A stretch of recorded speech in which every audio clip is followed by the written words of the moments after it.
மீண்டுமாக ஆண்டவராக இயேசு கிறிஸ்து நாமத்தில் உங்களை மிகுந்த மகிழ்ச்சியோடு வாழ்த்துகிறேன். கர்த்தர் உங்களோடு இருப்பாராக, உங்களை விசேஷமாக ஆசீர்வதிப்பாராக. இந்த கூடுகைக்கு அழைக்கப்பட்டு நான் இங்கே வந்த முதல் நாளிலிருந்து ஆசீர்வாதம் தொடர்பான காரியங்களைத்தான் தொடர்ந்து உங்களோடு பகிர்ந்து கொள்ள ஆண்டவர் எனக்கு உதவி செய்து வருகிறார். முதல் தினத்திலே நாம் ஆசீர்வாதங்களை பெறுவதற்கான முதல் படியான பரிசுத்தத்தை குறித்து பார்த்தோம்.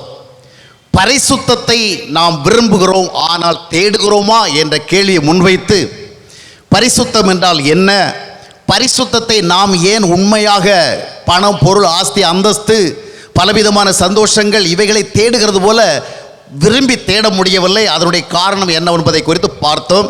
அவ்விதமான பரிசுத்தத்தை தேடுவதற்கு தேவையான ஆவிக்குரிய உணர்வை ஆண்டவரிடத்தில் பெற்றுக்கொள்ளுகிற பொழுதுதான் ஆசீர்வதிக்கப்படுவதற்கான முதல் படிக்கு நாம் வந்து சேர்கிறோம் என்பது தொடர்பான காரியங்களை சிந்தித்தோம். இரண்டாவது நாளிலும் கூட நாம் ஆசீர்வதிக்கப்படுவதற்கான ஆசீர்வாத அடிப்படை என்னவென்பதை குறித்து நாம் பார்த்தோம். ஆசீர்வதிக்கப்பட வேண்டும், என்ன செய்ய வேண்டும்? பொதுவான நம்மத்தில் நிலவுகிற கருத்து, ஜெபம் செய்ய வேண்டும், உபவாசம் இருக்க வேண்டும், காணிக்கை கொடுக்க வேண்டும், விசுவாசிக்க வேண்டும், ஜெப கூட்டங்களுக்கு போக வேண்டும், தேவ ஊழியர்களை சந்தித்து அவர்களிடத்தில் ஜெபிக்க கேட்டுக்கொள்ள வேண்டும். ஆனால் வேதம் சொல்லுகிறது என்ன? மனம் திரும்புங்கள், பரலோக ராஜ்யம் சமீபமாக இருக்கிறது. அதன் மூலமாக பரலோக ராஜ்யத்துக்குள் உட்படுகிற ஒரு அனுபவத்தின் மூலமாகத்தான் நாம் ஆசீர்வதிக்கப்படுவதற்கான தகுதியை பெறுகிறோம் என்று பார்த்தோம். பரலோக ராஜ்யம் என்றால் அது சொர்க்கத்தை அல்ல அங்கே குறிக்கிறது, தேவனால் ஆளப்படுகிற ஒரு அனுபவத்தை குறிக்கிறது. எனவே தேவனால் ஆளப்படுவதற்கு நம்மை ஆண்டவருக்கு ஒப்பு கொடுக்க வேண்டும். We must commit ourselves to be ruled by God so that we will be blessed. நாம் ஆசீர்வதிக்கப்படுவதற்கு தேவனுக்கு நம்மை கமிட் பண்ண வேண்டும் என்று பார்த்தோம். எனவே ஆளப்படுவதின் வாயிலாகத்தான் ஆசீர்வதிக்கப்பட முடியும் என்பதை பார்த்தோம். இன்றைய தினத்திலே இந்த ஆசீர்வாதம் என்றால் என்னவென்பதை பார்க்க போகிறோம். தேவன் நம்மை ஆசீர்வதிக்கிறார் என்று சொல்லுகிற பொழுது, இல்லை என்றால் தேவன் நம்மை ஆசீர்வதிக்க வேண்டும் என்று எதிர்பார்க்கிற பொழுது அதில் நம்ம என்ன எதிர்பார்க்கிறோம்? What are our expectations when we say that we need the blessings of God? When we pray to God that Lord we want to be blessed, what do you mean? நம்ம என்ன அதில் சொல்ல வரோம்? கிளியர் கம்யூனிகேஷன் இருக்கணும். ஆண்டவரே என்னை ஆசீர்வதியும் அப்படின்னு சொன்னால் என்ன கேட்குறோம்? நம்ம அநேகர் என்ன நினைக்கிறோம்? ஆண்டவர் பணம் கொடுத்தால், நல்ல வசதி கொடுத்தால், நல்ல சரீர சுகத்தை கொடுத்தால் அதுதான் ஆசீர்வாதம் அப்படின்னு நினைக்கிறோம். இல்லை என்று சொல்ல முடியாது. அது ஆசீர்வாதத்தினுடைய சின்ன சின்ன ஒரு பகுதி தான் என்று, அதுவே அதனுடைய முழுமை அல்ல. ஆசீர்வதிக்க வேண்டும் என்று ஆண்டவரில் கேட்கும் பொழுது பல நேரத்தில் we don't have any right picture about the blessings. ஆசீர்வாதத்தை குறித்த ஒரு சரியான சித்திரம் இல்லை. ரேண்டமாக நம்ம கேட்குறோம், ஆண்டவரை என்னை ஆசீர்வதியும். அப்போ ஆண்டவர் நமக்கு என்ன செய்தால் நம்ம ஆசீர்வதிக்கப்பட முடியும், நம்ம நன்றாக இருக்க முடியும் என்பதை நாம் சரியாக சிந்திக்க வேண்டும். எனவே ஆசீர்வாதம் என்பது என்ன என்பதை பார்க்க வேண்டும். ஆசீர்வாதம் என்றால் ஏதோ இந்த உலகத்தில் நம்மை ஆண்டவர் நல்ல வசதியோடு நல்ல சரீர சுகபலத்தோடு வைத்துக் கொள்வதுதான் என்று நாம் நினைக்கிறோம். அப்படி சொல்ல முடியாது. உதாரணமாக தேவனால் விசேஷமாக ஆசீர்வதிக்கப்பட்ட ஒரு மனிதனாக ஆபிரகாமை பார்க்கிறோம். ஆதியாகமம் 13ஆம் அத்தியாயத்தினுடைய 1-2 வசனங்களை வாசித்து பார்க்கும் பொழுது அவன் செல்வ சீமானாக இருந்தான். ஆடுகள், மாடுகள், ஒட்டகங்கள், வேலைக்காரர்கள் என்று சொல்லி பெரிய he was so richest, ரொம்பவும் வசதியானவனாக இருந்தான். he was a God blessed person. ஆண்டவரால் ஆசீர்வதிக்கப்பட்ட ஒரு மனுஷன். சரி, இப்போ அவன் தேவனால் ஆசீர்வதிக்கப்பட்ட ஒரு மனிதன். இப்போ ஆபிரகாம் ஆசீர்வதிக்கப்பட்டால் நாம் என்ன நினைக்கிறோம் சொன்னால், ஆடு, மாடு, குதிரை, ஒட்டகம், வேலைக்காரங்க, நிறைய வசதி, இந்த மாதிரி ஒரு மனிதனுக்கு ஆண்டவர் கொடுக்கிறது ஆசீர்வாதம். அந்த கால அடிப்படையில், அந்த கால சூழல் அடிப்படையில் ஆடுகள், மாடுகள் கொடுக்கப்பட்ட, இந்த கால அடிப்படையில் வேறு விதமாக நம்ம நினைக்கிறோம். இப்போ ஆபிரகாமை தேவன் ஆசீர்வதித்தார். அவன் ஒரு God blessed personality, ஆண்டவர் ஆசீர்வதிக்கப்பட்ட ஒரு நபர். நல்லது. அதே நேரத்தில் நாம் நியூ டெஸ்டமெண்ட்டுக்கு வரோம். நியூ டெஸ்டமெண்ட் வரக்குள்ள அங்கே ஒரு மனுஷன் ஒரு சாட்சி சொல்கிறான் பாருங்க. 1 கொரிந்தியர் 4ஆம் அத்தியாயத்தினுடைய 11ஆம் வசனத்தை வாசித்து பார்க்கும் பொழுது, இந்நேரம் வரைக்கும் தங்க இடம் இல்லை, நல்ல சாப்பாடு இல்லை, எந்த விதமான ஸ்டேட்டஸும் இல்லை, எல்லோரும் அற்பமாக எண்ணப்படுகிறோம். அந்த விதமாக பொருளாதார ரீதியிலும் வாழ்க்கை சௌகரிய ரீதியிலும் மிகவும் குறைவுபட்ட மனிதனாக ஒருவனை பார்க்கிறோம். இப்போ அந்த பக்கத்தில் ஆபிரகாம் நிற்கிறாரு, இந்த பக்கத்தில் யார் இருக்கிறார்? பவுல் நிற்கிறார். ஆபிரகாமை ஆசீர்வதிக்கப்பட்ட மனிதன் அப்படின்னு சொல்லும் பொழுது அதற்கு நிறைய எவிடன்சஸ் இருக்குது. ஏன்னா அவருக்கு நிறைய ஹியூஜ் வெல்த் இருந்தது அப்படி சொல்லுவோம். ஆனால் இந்த மனுஷன் என்ன சொல்றாருன்னா, தங்க இடம் இல்லை, நிர்வாணிகளாக இருக்கிறோம், உரிய உடைகள் இல்லை, எல்லோராலும் துடைத்து போடப்படுகிற புழுதியை போல எண்ணப்படுகிறோம். அப்போ இவர் ஃபினான்சியலி பார்க்கும்போது சோ வீக், இவரில் ஒன்றுமே இல்லை. ஆனால் இவரும் யார் தான்? தேவனால் ஆசீர்வதிக்கப்பட்டவர் தான். அவரும் ஆசீர்வதிக்கப்பட்டவர், இவரும் ஆசீர்வதிக்கப்பட்டவர். உலகத்தினுடைய கண்ணோட்டத்தில் பார்க்கும் பொழுது ஆபிரகாமை நாம் ஆசீர்வதிக்கப்பட்டவராக எடுத்துக்கொள்ளும். ஆனால் இந்த பவுலை எடுத்துக்கொள்ள முடியும். ஆனால் போத் ஆர் பிளஸ்ஸட், ரெண்டு பேருமே யார் தான்? ஆசீர்வதிக்கப்பட்டவர்கள். அப்படின்னு சொன்னா ஆசீர்வாதம் என்பதை நிர்ணயித்தது எது ஆசீர்வாதமாக இருந்திருக்கிற, எந்த அடிப்படையில் அவள் ஆசீர்வதிக்கப்பட்டவள் என்று சொல்ல முடிகிறது என்பதை பார்க்கணும். இப்போ பார்த்தீங்கன்னா ஓல்ட் டெஸ்டமென்ட்ல இன்னொருத்தர் வர்றார், சாலோமன் ராஜா, த கிங் சாலோமன் ராஜா வர்றார். அவரை பொறுத்த வரைக்கும் பார்த்தீங்கன்னா நிறைய வெள்ளி, தங்கம், அறிவு, ஞானம், ஐயோ எந்த ஒரு மனுஷனுக்கு இல்லாத அளவுக்கு நிறைய சொத்து சுகங்கள், அறிவு, ஞானம். ஒரு சில நேரத்தில் சிலருக்கு சொத்து இருக்கும், அறிவு இருக்காது. அப்படி தானே? அறிவு இருக்கும், சொத்து இருக்காது. ஞானம் இருக்கும், வாழ்கிறதுக்கு வழி இருக்காது. அந்த மாதிரி இருக்கும், ஒரு கான்ட்ரடிக்ஷன் இருக்கும். ஆனால் இந்த சாலோமன் ராஜாவை பார்க்கும் பொழுது எல்லாமே இருந்தது. In every area he was so blessed. ஆனால் அந்த மனுஷனை பார்த்தீங்கன்னா எப்போ பார்த்தாலும் மாயை எல்லாம் மாயை, மனதுக்கு சஞ்சலமாக இருக்குது அப்படின்னு புலம்பிக்கிட்டே இருந்தார். அதை நீங்கள் பிரசங்க புஸ்தகத்தில் பார்க்குறீங்க. சூரியனுக்கு கீழே நடந்தவைகள் எல்லாவற்றையும் கவனித்து பார்த்தேன், எல்லாம் எனக்கு மாயையும் மனதுக்கு சஞ்சலமாக இருக்கிறது. சொன்னது யாரு? நிறைய வெள்ளி வைத்திருந்தார், நிறைய தங்கம் வச்சிருந்தார். வெள்ளி எல்லாம் ஒரு பொருளாகவே அவருடைய நாட்களில் கருதப்படவில்லையாம். நிறைய கோல்டு வச்சிருந்தார், நிறைய ஃபாரின் திங்ஸ் எல்லாம் இம்போர்ட் பண்ணார். ஏன்னா 1000 பேரை கல்யாணம் பண்ணி வச்சிருந்தாரா, அவங்க எல்லாருக்கும் தேவையான பொருட்களுக்கு எல்லாம் வெளிநாட்டில் இருந்து இம்போர்ட் பண்ணார். அறிவு அளவுக்கு அதிகமாக இருந்தது, ஞானம் அதிகமாக இருந்தது. கற்பனை திறன் இருக்கு பாருங்க. உன்னத பாட்டு ஒரு புத்தகம் எழுதி வச்சிருக்காரு பாருங்க. அதுக்குள்ள போய் பார்த்தா தெரியும் அந்த ஆளுக்கு இமேஜின் பண்ற அந்த ஒரு எபிலிட்டி எவ்வளோ டாப்ல இருந்தது, எவ்வளோ எக்ஸென்ட்ரிக்கா இருந்திருக்காருங்கிறத அதில் தான் அறிய முடியும். அந்த அளவுக்கு இருந்தது. ஆனாலும் அவ்வப்பொழுது அவர் சொல்லுகிறேன் சொன்னா, எல்லாம் மாயே, vanity is vanity, nothing makes sense அப்படின்னே சொல்லிட்டு புலம்பிட்டே இருப்பார். அதே நேரத்தில் தாவீது ஒரு மனுஷனை பார்க்கிறோம். அந்த தாவீதுங்கிற மனுஷனை பார்க்கும் பொழுது அவர் சொல்லுவார், சங்கீதம் 16:11, உம்முடைய சமூகத்தில் எனக்கு பரிபூர்ணமான ஆனந்தம், உம்முடைய வலது பக்கத்தில் எனக்கு நித்தியமான பேரின்பம் உண்டு. சாலமனுக்கு போராட்டமும் கிடையாது, சண்டையும் கிடையாது, சமாதானமான பீஸ்ஃபுல் அட்மாஸ்பியர்ல அவர் வாழ்ந்து கொண்டிருந்தார். ஆனால் always David was in struggles and troubles. ஆனால் அந்த மாதிரி இருந்தாலும் அவர் என்ன சொல்வார்? சங்கீதம் 4:7 சொல்வார், அவர்களுக்கு திராட்சை ரசமும் தானியமும் பெருகியிருக்கிற காலத்தின் சந்தோஷத்தை பார்க்கலும் தேவனே, நீர் என்னுடைய இருதயத்திலே அதிகமான சந்தோஷத்தை தந்தே, சமாதானத்தோடு படுத்துக்கொண்டு நித்திரை செய்வே, நீர் என்னை சுகமாக தங்க பண்ணுகிறேன் என்று சாட்சி சொல்லுகிறான். அப்போ பாருங்கள், சாலோமன் அவ்வளவு ஆஸ்தி அந்தஸ்து இருந்த பொழுது புலம்புகிற மனிதனாக இருந்தான். ஆனால் தாவீது போராட்டங்களுக்கு மத்தியில் வாழ்ந்தாலும் பூரிப்புடன் பேசுகிறவனாக இருந்தான். இன்னும் பவுலை எடுத்து பாருங்க, ஒன்றுமில்லாதவராக கருதப்பட்டாலும் கூட பிலிப்பியர் 4:11 வாசிப்பார்களே, எந்த நிலைமையில இருந்தாலும் மன ரம்யமாக இருக்க கற்றுக்கொண்டேன். 13 வாசிப்பார்கள், என்னை பலப்படுத்துகிற கிறிஸ்துவினால் எல்லாவற்றையும் செய்ய எனக்கு பலன் உண்டு. அப்போ பாருங்கள், ஒன்றுமில்லாத ஒரு சூழல பவுலப்போஸ்தலன் இருந்தாலும் அந்த உலக பிரகாரமான செல்வங்கள் அந்தஸ்து இல்லாமல் இருந்தால் கூட அவரால் தன்னை எப்படி சொல்ல முடிந்தது? மன ரம்மியமாக இருக்கிற ஒரு மனிதனாக சொல்ல முடியுது. அப்படியானால் அருமையானவர்களே, ஆசீர்வாதம் என்றால் என்னவென்பதை புரிந்து கொள்ள வேண்டும். தேவன் ஒரு மனிதனை ஆசீர்வதிக்கும் பொழுது ஆக்சுவலி அவர் என்ன செஞ்சு ஆசீர்வதிக்கிறார்? வேதத்தினுடைய மொத்த அடிப்படை கவனித்து பார்க்கும் பொழுது வேறு ஒன்றும் கிடையாது. யோசுவாவுடைய புஸ்தகத்தினுடைய 1ஆம் அத்தியாயத்தினுடைய 9ஆம் வசனத்தை வாசித்து பார்க்கும் பொழுது, கலங்காதே, திகையாதே, நீ போகுமிடமெல்லாம் உன் தேவனாகிய கர்த்தர் உன்னோடு இருக்கிறார். கலங்காதே, திகையாதே. wherever you go I will go with you.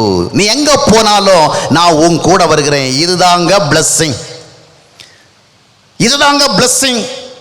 தேவன் என்ன சொல்றாரு? நீ எங்க போனாலும் சரி, எங்க வந்தாலும் சரி, I will be with you.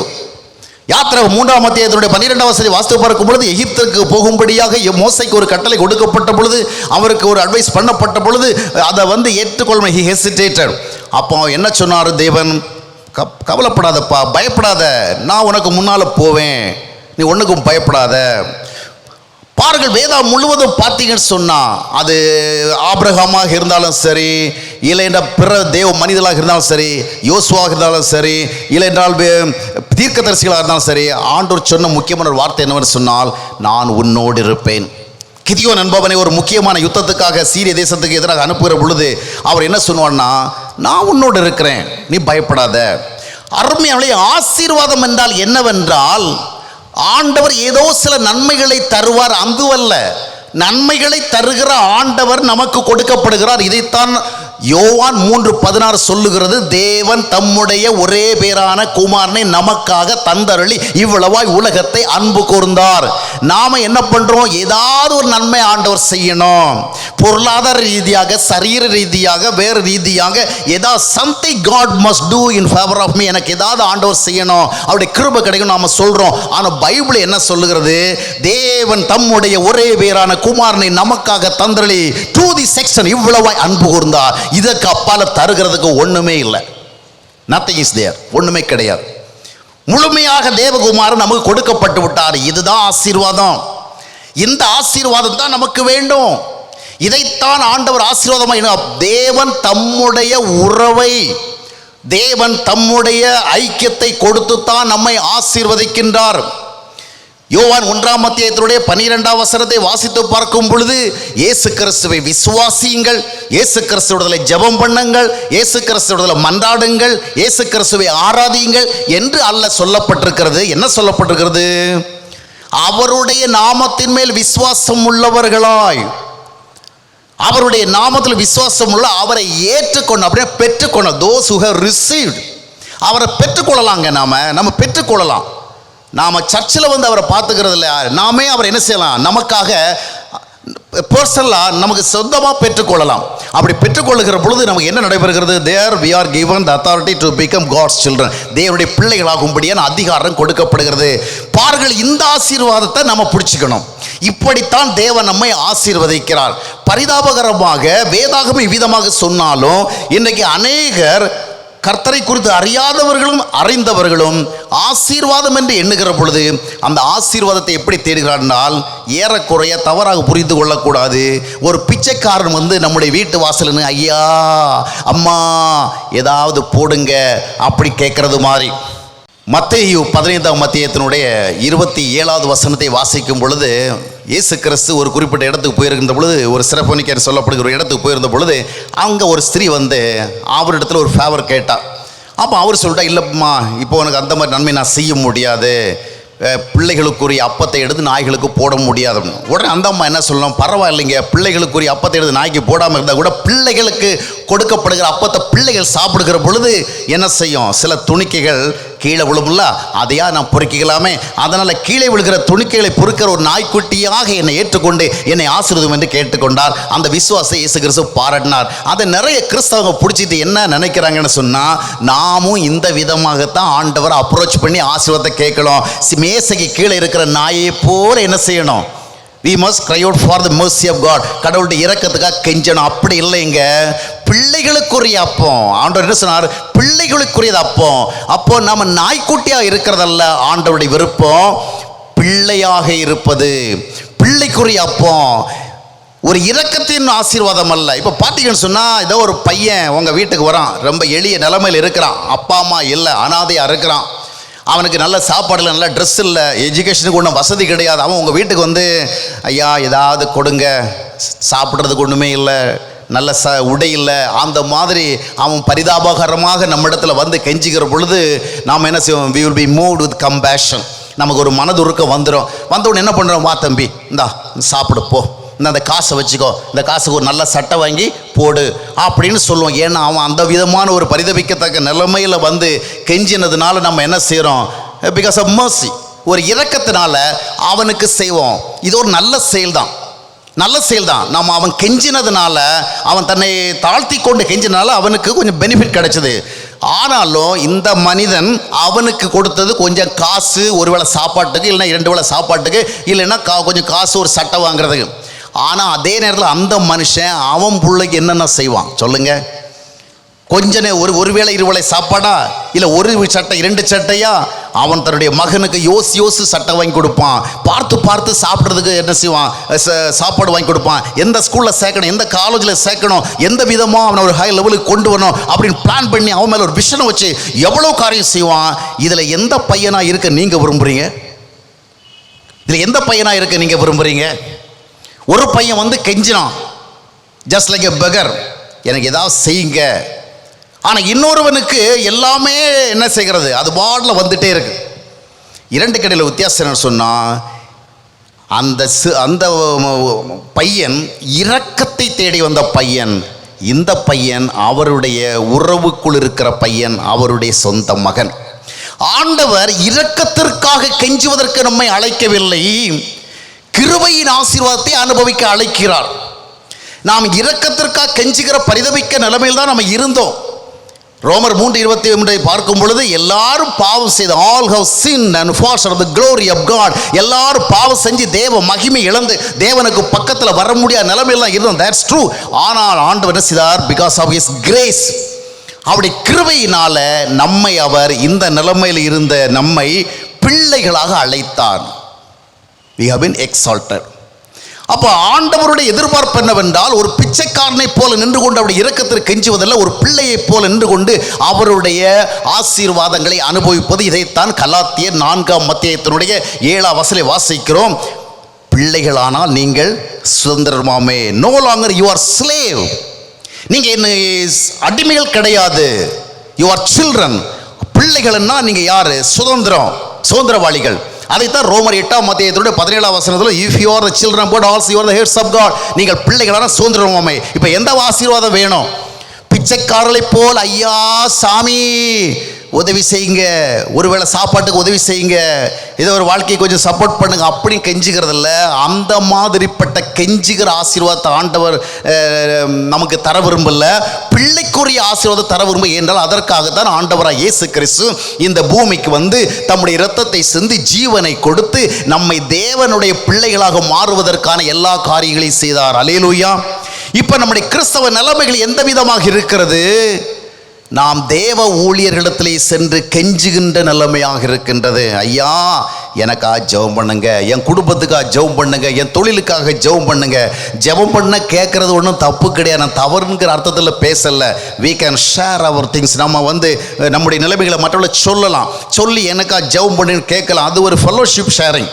அதே நேரத்தில் ஐயா நீங்க ஜெபம் பண்ணா எனக்கு நல்லது நடக்கும், நீங்க ஜெபம் பண்ணா ஆண்டவர் ஆசீர்வதிப்பா, நீங்க ஜெபம் பண்ணா எனக்கு வியாதி நீங்கும், நீங்க ஜெபம் பண்ணா என்னுடைய வியாபாரம் ஆசீர்வதிக்கப்படும், நீங்க ஜெபம் பண்ணா என்னுடைய பையனுக்கு வேலை கிடைக்கும், நீங்க ஜெபம் பண்ணா எனக்கு குழந்தை கிடைக்கும், நீங்க ஜெபம் பண்ணா என் பொண்ணு வெளிநாட்டுக்கு போகும். அந்த மாதிரிப்பட்ட ஒரு நிலைமையோடு ஊழியக்காரத்திலேயே போய் கேட்டுட்டு இருந்தேன்னு சொன்னா அது என்ன அர்த்தம்னு சொன்னா, நான் ஒரு பையனை குறித்து சொன்னோம் பார்த்தீங்களா, அந்த பையனை போல நாம் என்ன செய்யறோம்? இரக்கத்திற்காக கெஞ்சுகிறோம். ஆனா இதை விட சூப்பர் பிளெஸிங் வச்சிருக்கிறாரே ஆண்டவர், இதை விட சூப்பர் ஸ்டேட்டஸ் நமக்கு தருகிறாரே. நீ பிள்ளையாக இருக்கிறபடியினாலே நீ சுதந்திரமாக இருக்கிறாய், நீ அடிமை அல்ல, நீ யார்? சுதந்திரவாளி. இன்னைக்கு நிலைமை என்னங்க? காய்ச்சல் வந்தாலும் ஜெப கூட்டத்துக்கு தானே போகிறோமே ஒழிய ஆண்டவர்கிட்ட ஜெபம் பண்ணி பெற்றுக்கொள்வதற்கு நமக்கு இதுவரைக்கும் ஆவிக்குரிய ஒரு பக்குவம் வந்திருக்கிறதா? வேலை இல்லை, தொழில் அபிவிருத்தி இல்லை, பிள்ளைங்களுக்கு கல்யாணம் ஆகலை, சரீரத்தில் சௌகரியம் இல்லை, வாழ்க்கையில் முன்னேற்றம் இல்லை, பொருளாதாரத்தில் பிரச்சனை இருக்குது. இந்த மாதிரி when we face so many kinds of difficulties, what are we doing? நம்ம என்ன பண்ணுறோம்? எங்கேயாவது ஒரு ஜெப கூட்டத்துக்கு போகிறோம், அதிலும் பார்த்து போகிறோம். எந்த ஜெப கூட்டத்தை பற்றி நிறைய பேர் பேசுகிறாங்க, எந்த ஜெப கூட்டத்தை பற்றி சாட்சி சொல்கிறாங்க, அதை பார்த்து போகிறோம். நான் ஜெப கூட்டங்களுக்கெல்லாம் போக வேண்டாம்னு நான் சொல்ல வரல. ஆனால் இன்றைய கிறிஸ்தவ சமுதாயம் ஜெபக்கூடுகை என்கிற ஒரு ஜெபக்கூடுகை, அதாவது ஜெபக்கூடுகை மூலமாக ஆசீர்வாதம் தேடுகிற ஒரு ராங் கல்ச்சருக்குள்ளே விழுந்திருக்கு. ஏன்னா அதை விட பெட்டர் வழியை ஆண்டவர் வச்சிருக்கிறாரு. அதை ஏன் நம்ம மிஸ் பண்ணிட்டு இப்படி ஓடிட்டு இருக்கிறோம்? ஜெப கூட்டங்களுக்கெல்லாம் போங்க. எதுக்குன்னு சொன்னால் மற்றவங்களுக்காக ஜெபம் பண்ணுறதுக்காக போங்க, சபைகளுக்கு ஜெபம் பண்ணுறதுக்கு போங்க, சபை போதகர்களுக்கு ஜெபம் பண்ணுறதுக்காக போங்க. இந்தியாவில் ஆண்டவரை எல்லோரும் அறிந்து கொள்ள வேண்டும் என்ற ஆர்வத்தோடு அதற்காக ஜெபம் பண்ண போங்க, மற்றவர்களுக்கு நல்லது நடக்கணுமே போங்க. ஆனால் அந்த ஜெப கூட்டத்துக்கு போனால், அந்த ஜெப கூடுகைக்கு போனால், இந்த உபவாச கூட்டத்துக்கு போனால் எனக்கு ஆசீர்வாதம் கிடைக்கும் அப்படி நீங்கள் போனீங்கன்னு சொன்னால் தப்பு கிடையாது, தவறு கிடையாது. ஆனால் அது ஆவிக்கேற்ற சிறந்த வழி அல்ல. அதை விட மேலான ஒன்றை ஆண்டவர் நமக்கு வைத்திருக்கிறார். நாம எங்க போகணும்? Directly we can go to God. We have the free access. எப்ப வேணாலும் போகலாம். ஏன்னா அப்பா பிதாவே என்று கூப்பிடும்படியான புத்திர சுவிகாரத்தின் ஆவியை கொடுத்திருக்கான ரோமர் 8:15 சொல்லுகிறதே யாருக்காக எழுதப்பட்டிருக்கிறது இந்த வசனங்கள் எல்லாம். ஆகையால் தான் அப்போஸ்தலன் பவுல் சொல்கிறார், கலாத்தியர் 4ஆம் அத்தியாயத்துடைய 1ஆம் வசனத்தை வாசித்து பார்க்கும் பொழுது, சுதந்திரவாளியானவன் எல்லா செல்வங்களுக்கும் சுதந்திரமுடையவனாக உரிமையாளனாக இருந்தாலும் அவன் சிறு பிள்ளையாக இருக்கிற காலம் வரைக்கும் அவனுக்கும் அடிமைக்கும் வித்தியாசமே கிடையாது. இன்றைய கிறிஸ்தவ சமுதாயம் சிறு பிள்ளைத்தனமாக இருக்கிறது. பெரும்பாலான கிறிஸ்தவ சிறு பிள்ளைகள்.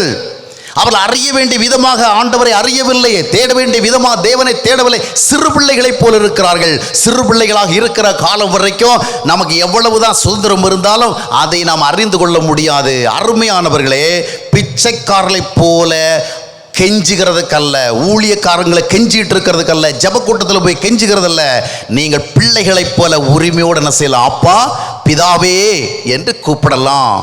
அந்த மாதிரிப்பட்ட ஒரு கிரேட்டர் பிரிவிலேஜ் ஆண்டவர் நமக்கு தந்திருக்கிற பொழுது அதை நம்ம ஸ்கிப் பண்ணிட்டு வேற வழிக்கு ஏன் போகிறோம்? நாம எப்பவுமே ஈஸியான வழியை தேடுறவங்க.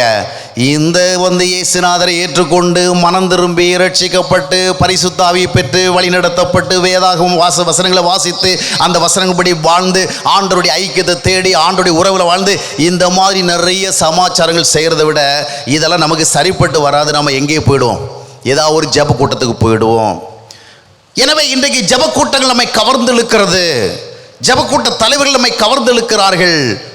ஒரு பக்கத்தில் அது நல்லது போல இருக்கின்றது.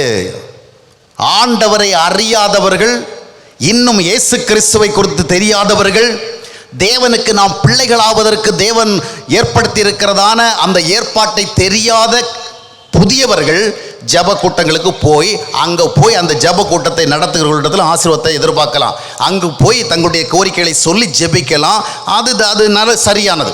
அதன் மூலமாக they will have the chance to know Christ, then they can have the chance to accept Jesus as their Lord. அது சரி. ஆனால் இன்றைக்கு ஜப கூடுகைகளை நிரப்புகிறவர்கள் யார்? இந்தியாவினுடைய எழுப்புதலுக்காக பாரப்பட்டு ஆத்தும பாரத்தோடு செல்லுகிறவர்களா? இல்லை. எல்லாரும் அவங்கவுங்க ஒரு கோரிக்கை வச்சிருக்கிறாங்க. அங்கே போனால் எனக்கு உடம்பு சரியாக, அங்கே போனால் எனக்கு வியாபாரம் சரியாக, அங்கே போனால் எனக்கு வேலை கிடைக்கும், அங்கே போனால் என் பொண்ணுக்கு கல்யாணமாக, அங்கே போனால் என் பையனுக்கு மெடிக்கல் காலேஜில் சீட்டு கிடைக்கும். அந்த மாதிரிப்பட்ட எண்ணத்தோடு தனிப்பட்ட கோரிக்கையோடு தான் செல்லுகிறோம் என்று உண்மையான ஆத்தும பாரத்தோட செல்லுகிறோம். அப்படி சொன்னால் they are the blessed people. அப்படி போகிறவங்க நிச்சயம் ஆசீர்வதிக்கப்பட்டவர்கள். எதற்கு இதை சொல்லுகிறேன்னு சொன்னால், இட்ஸ் நாட் கிரிட்டிசைசிங். இது விமர்சிக்கிறதல்ல, தப்பாக புரிஞ்சிக்க கூடாது. ஒரு சத்தியத்தின் அடிப்படையில் ஒரு விஷயத்தை சொல்லுகிற பொழுது கிரிட்டிசைஸ் பண்ணுறோம், குறை சொல்கிறோம்னு நினைக்கக்கூடாது. இது குறை சொல்கிறதில்ல, சத்தியத்துக்கு முரண்பாடான காரியங்களை ஹைலைட் பண்ணணும். அதைத்தான் நிருபங்கள் மூலமாக அப்போஸ்தலர்கள்லாம் செஞ்சிருக்கிறாங்க. அப்போஸ்தலர் நடவடிக்கை அப்போஸ்தலராகிய பவுலை பாருங்கள், கலாத்தியர் நிருபத்தில் என்ன எழுதியிருக்கிறார்? புத்திகட்ட கலாத்தியர்களே, புத்திகட்டவர்களே எழுதுகிறார். இப்போ நம்ம திருச்சபையில் யாராவது யூ ஃபூலிஷ் அப்படின்னு சொன்னால் விடுவோமா? அவங்கள சும்மா வெளியே அவர் தப்பிச்சு போக முடியுமா? கிறிஸ்துவுக்குள் அன்பானவர்களே, அருமையான தேவ ஜனமே, கர்த்தரால் விசேஷமான ஆசீர்வதிக்கப்பட்ட அந்த மாதிரி சொன்னால் நமக்கு கன்வின்சிங்காக இருக்கும். அவர் சொல்கிறது மாதிரி புத்தி இல்லாத கலாத்தியரே அப்படி சொன்னால் 1 கொரிந்தியர் 3ஆம் அத்தியாயத்தினுடைய 1-2-3 வசனங்களை வாசித்து பாருங்கள். அவர்களது பவுல் சொல்கிறார், உங்களையெல்லாம் நான் ஆவிக்குள் நினச்சிட்டு பேசவே முடியலை. எத்தனை பிரசங்கம் பண்ணி என்ன பிரயோஜனம்? இன்னும் still you are the flesh. இன்னும் இந்த மாம்சத்தில் தான் இருக்கிறீங்க. ஆவி கேட்டபடி சிந்திக்கவும் தெரியல, செயல்படவும் தெரியலன்னு சொல்கிறான். அப்போ இதெல்லாம் கிரிட்டிசைஸ் பண்ணுறது கிடையாது. சத்தியத்தினுடைய அடிப்படை சாராதவைகளை நாம் பாயிண்ட் அவுட் பண்ணுறது நம்முடைய moral responsibility. It's our real commitment that we must do for the sake of God when we love the truth. அப்போ எதற்கு இதை சொல்லுகிறேன்னா, ஆண்டவர் நம்மை அழைக்கிறார் மகனாக மாறுவதற்கு, மகளாக மாறுவதற்கு, மாறி தேவனுடைய ஆசீர்வாதத்தை சுதந்திரிப்பதற்கு. அவ்விதமான ஒரு அழைப்பை கொடுக்கும் பொழுது நாம் பெகர் லைக், அதாவது பிச்சைக்காரலை போல் நின்று கொண்டு வாசலை தட்ட வேண்டியது என்ன? பிள்ளைகளாக போய் நின்று உரிமையோடு கேட்கலாமே. அப்போது நாம் பார்க்க வேண்டிய காரியம் என்னவென்றால், ஆண்டவர் நம்மை ஆசீர்வதிப்பது எப்படி என்று சொன்னால், எங்கே அவர் உட்கார்ந்து கொண்டு நமக்கு ஏதோ சில பொருளாதார ரீதியான, ஏதோ சில சரீர ரீதியான, ஏதோ வேறு சில வாழ்க்கை ரீதியான சில நன்மைகளை தருவதல்ல. அவ்விதமாக தந்து கொடுத்தால் வாழ்க்கையினுடைய ஒவ்வொரு நாளும் ஒவ்வொரு தேவை வந்து கொண்டே இருக்கும். இன்றைக்கு ஒரு ஜப கூட்டத்துக்கு போவோம், நம்முடைய ஜப பாயிண்டை வைப்போம், ஒருவேளை அது நமக்கு கிடைக்கப்படலாம். ஆனால் நாம் ஜப கூட்டத்துக்கு போய்விட்டு வந்து அடுத்த மாதம் நமக்கு வேற பிரச்சனை வரும். போன மாதம் தலைவலிக்காக போனோம், தலைவலி இப்போ குணமாயிடுச்சு, ஆனால் போயிட்டு வந்த பிறகு அதுக்கு அடுத்த வர கால் வலி வருது. கால் வலிக்காக மறுபடியும் ஜப கூட்டத்துக்கு போய் கால் வலி போனால் அப்புறம் முதுகு வலி வருது. அப்போ ஒவ்வொரு நாளும் ஏதாவது ஒரு வலி வந்துக்கிட்டே இருக்குது. தொழில் நன்றாக நடைபெறல அப்படின்னு சொல்லிட்டு ஜப கூட்டத்துக்கு போனால் இவன் பரவல தொழில் ஓகே ஆயிடுச்சு, ஆனால் குடும்பத்தில் பிரச்சனை வந்துச்சுது. குடும்பத்தில் பிரச்சனை சொல்லி ஜெபம் பண்ண போனோம், இப்போ குடும்பத்தில் பரவாயில்ல, பிள்ளைகள் பிரச்சனை பண்ணுறாங்க. அப்போ லைஃப்பில் வந்து பார்த்தீங்கன்னா ஒவ்வொரு நாளும் ஏதாவது ஒரு நியூ ப்ராப்ளம் வந்துக்கிட்டே இருக்கும், ஏதாவது ஒரு பிரச்சனை மனித வாழ்க்கையில் வரும். அப்போ how we will be able to face all these kinds of things, இதை எப்படி நம்ம சந்திப்போம்? For that only we need the very God, not just the blessing, one who blesses. ஆசீர்வாதம் அல்ல, ஆசீர்வதிக்கிறவர். நியூ டெஸ்டமென்ட் நமக்கு தருவது நாட் ஜஸ்ட் பிளெஸிங், நம்ம என்ன கேட்கிறோமோ நன்மை, அந்த நன்மை அல்ல, நன்மையை அளிக்கின்ற ஆண்டவர். அவரை நம்ம அப்சல்யூட்டா பெற்றுக்கொள்ளலாம். we can receive the very God. தேவன் நம்மோடு இருப்பதற்கு விரும்புகிறார். அதற்காகத்தான் தேவன் தம்முடைய ஒரே பேரான குமாரனை நமக்காக கொடுத்திருக்கிறார். இன்றைக்கு ஆசீர்வாதத்தை தேடுகிறதற்கு முதல் தகுதி என்னவென்று சொன்னால், நாம் ஆண்டவரை பெற்றிருக்க வேண்டும். சரி, அடுத்தபடியாக பார்க்கும் பொழுது தேவன் நம்ம எப்படி ஆசீர்வாதம்? By give me his own relationship so that we will be able to live in his fellowship. அவர் தம்முடைய உறவை நமக்கு கொடுத்து அந்த உறவின் மூலமாக அவரோட ஐக்கியமாக இருக்கின்ற வாய்ப்பை கொடுக்கிறார். அந்த ஐக்கியமாக இருக்கிற வாய்ப்பை பெறுகிற பொழுது நம்முடைய அனுதின காரியங்களை அவரோடு பேசலாம். ஒவ்வொரு பிரச்சனைக்கும் நம்ம ஊழியக்காரங்கிட்ட போக முடியுமா? நீங்களே கொஞ்சம் நினைச்சு பாருங்க. ஒவ்வொரு பிரச்சனைக்கும் நம்ம ஜப கூட்டத்துக்கு போக முடியுமா? ஒவ்வொரு பிரச்சனைக்கும் நம்ம ஜப குபரத்துக்கு போக முடியுமா? ஒவ்வொரு பிரச்சனைக்கும் நம்ம ஜப வாசலுக்கு போக முடியுமா? வாழ்க்கையில் ஒரு பிரச்சனை முடிஞ்சு அடுத்த பிரச்சனை வருது. ஆனால் எத்தனை பிரச்சனைகள் வந்தாலும் நம்முடைய வாழ்க்கையிலே அவைகளுக்கு மத்தியிலே உதவி செய்வதற்கு நம்மோடு இருக்க ஆண்டவர் ஆயத்தமாக இருக்கிறார். ஆண்டவர் நம்முடைய வாழ்விலே நம்மோடு சொந்தமாக இருப்பது ஆயத்தமாக இருக்கும் பொழுது அதை விட்டுவிட்டு இங்கு அங்கே என்று அலைய வேண்டிய தேவை என்ன? இன்றைக்கு அவ்விதமான ஒரு தவறான கலாச்சாரத்துக்குள்ள தான் கிறிஸ்தவ மக்கள் டியூனாக என்ன செய்யிருக்கிறாங்க, அதில் யூஸ்ட் ஆகி போயிட்டாங்க. அவங்கள மறுபடியும் பிரித்து சரியான வழியில் கொண்டு வருவது எளிதான வேலை இல்லை என்பது எனக்கு நன்றாகவே தெரியும். ஆனால் இதுதான் உண்மை என்பதை ஒரு முறை சொல்லிவிட்டு போக வேண்டும் என்பதற்கு நான் சொல்லுகிறேன். அல்லேலூயா. சரி, இப்போ நெக்ஸ்ட் நம்ம எங்கே வரப்போகிறோம்னு சொன்னால், தேவன் எப்படி ஆசீர்வதிக்கிறார்? ஆபிரகாமோடு தேவன் இருந்தார், நோவாவோடு தேவன் இருந்தார், யாக்கோபோடு தேவன் இருந்தார், தாவீதோடு தேவன் இருந்தார். அதுபோல நம்மோடும் ஆண்டவர் இருக்க விரும்புகிறார். அதுதான் ஆசீர்வாதம். அந்த மாதிரி தேவன் நம்மோடு இருக்க வருகிற பொழுது அதில் என்ன அர்த்தம்னு சொன்னால், now we have got a golden opportunity to live in his own presence. ஆண்டவருடைய சமூகத்தில் வாழுகின்ற ஒரு பெரிய ஆசீர்வாதத்தை பெறுகிறோம். அல்லேலூயா. என்ன? தேவ சமூகத்தில் வாழ்கிறோம். ஆண்டவரை நம்முடைய வாழ்க்கையில் பெற்றுக்கொள்கிற பொழுது அதற்கு பிறகு நாம் என்ன செய்யலாம்? we can live in his own presence. ஆண்டவருடைய சமூகம், ஆண்டவருடைய ஐக்கியம், ஆண்டவருடைய அந்த ஐக்கிய பிரசன்னத்திலே நம்ம வாழலாம். அவ்விதமாக வாழுகிற பொழுது what are the advantages, what are the benefits, என்ன நன்மைகள், என்ன நமக்கு அதனால் ஆதாயம் என்பதை பார்க்கும் பொழுது 3 காரியங்களை மட்டும் நான் உங்களுக்கு சொல்ல விரும்புகிறேன். தேவன் நம்முடைய வாழ்க்கையில நம்மோடு வந்து தங்கியிருக்க விரும்புகிறார். அதற்காக தான் ஆண்டவராக இயேசு கிறிஸ்துவை நாம் ஏற்றுக்கொள்ள வேண்டும் என்று வேதம் சொல்லுகிறது.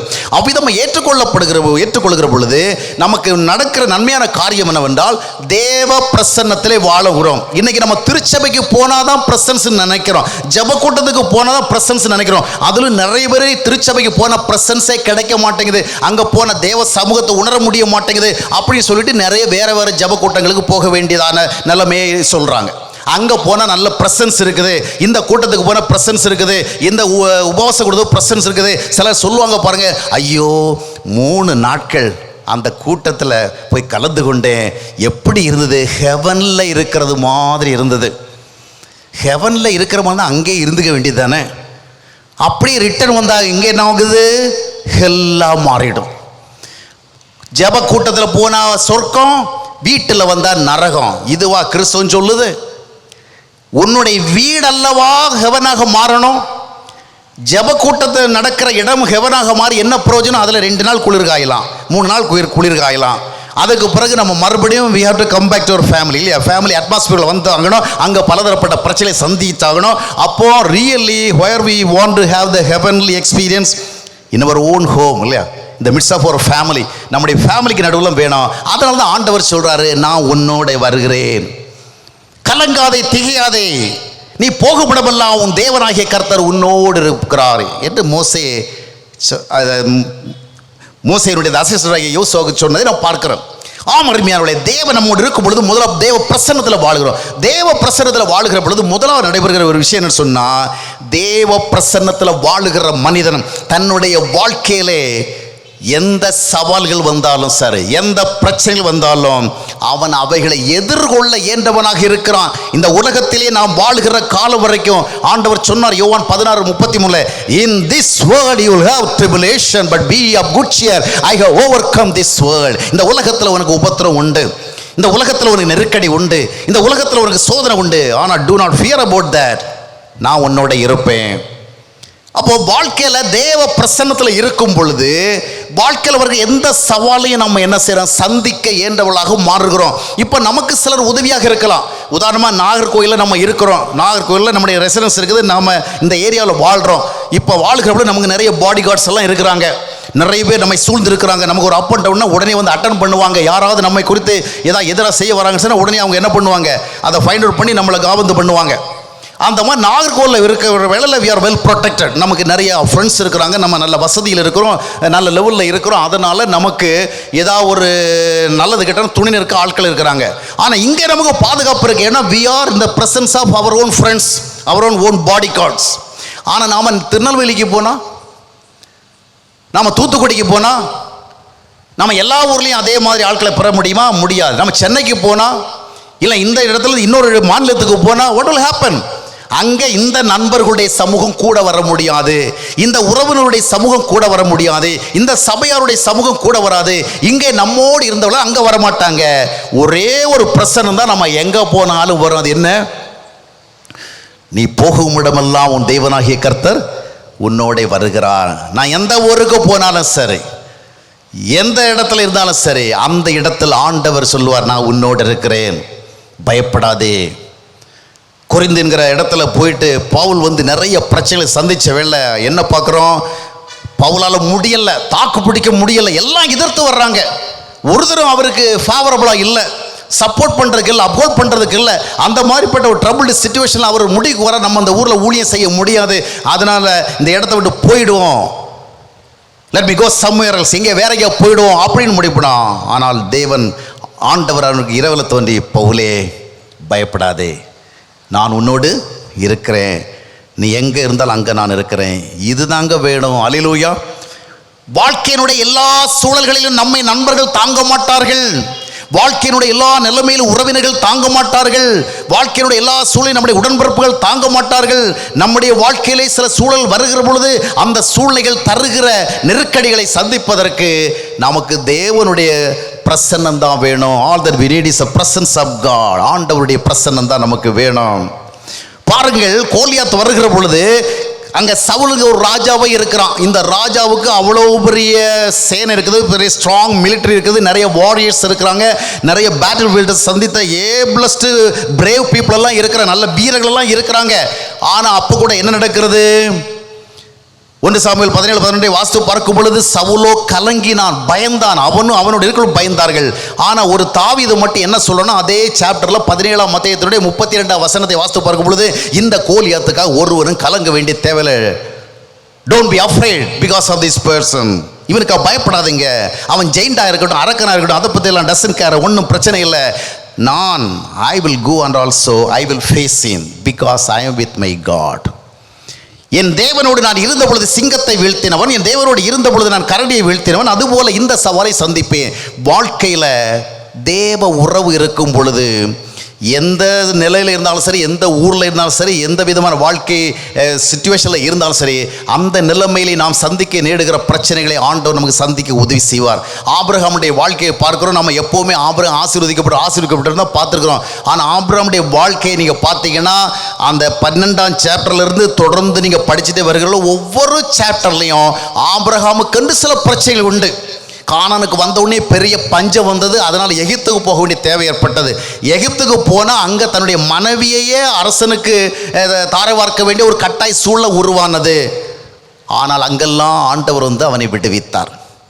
ஒரு பெரிய நெருக்கடி வந்த பொழுது அந்த தேசத்துக்கு ஆண்டவர் வந்து அவனை விடுவித்தார். அதற்கு பிறகு எத்தனையோ சோதனை சந்தித்தான்.